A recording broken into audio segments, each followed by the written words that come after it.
So, on this rather cold morning here in Bonnevaux, after the first meditation, let me continue our tour of the property from the other side. We're looking at the barn where we just meditated.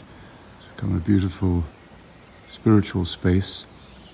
And on this side is the construction work going on in what was the old stables, which will now is in the process of becoming our guest house.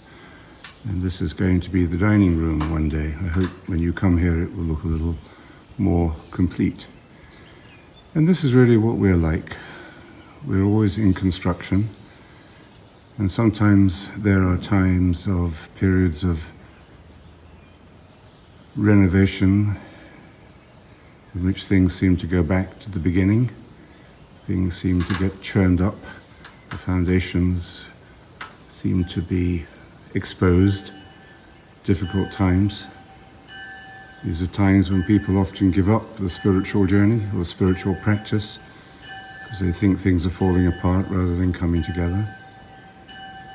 And then there are times where the construction work seems to stop altogether, where we hit periods of inertia. And that's what's happened now during this crisis. The construction work has stopped for the last couple of months. We hope it's going to begin again soon. So you have to hang in there.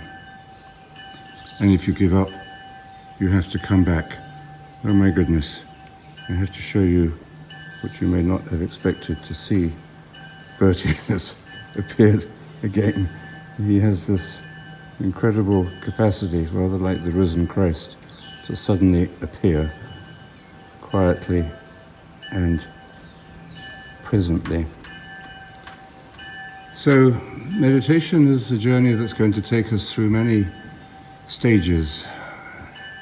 Sometimes we're going to seem to be losing progress. Sometimes the foundations become really difficult to face. When we first begin to meditate, the first person we find is a rather unpleasant, egotistical self, full of petty minds, petty jealousies, desires, compulsiveness, distractedness, instability, insecurities, memories we can't get rid of, hopes that we turn into fantasies. So the ego as we know it, and we cover it up and we get on with it, but the ego is where we start. And then we move to deeper levels. We begin to realize I am not my ego.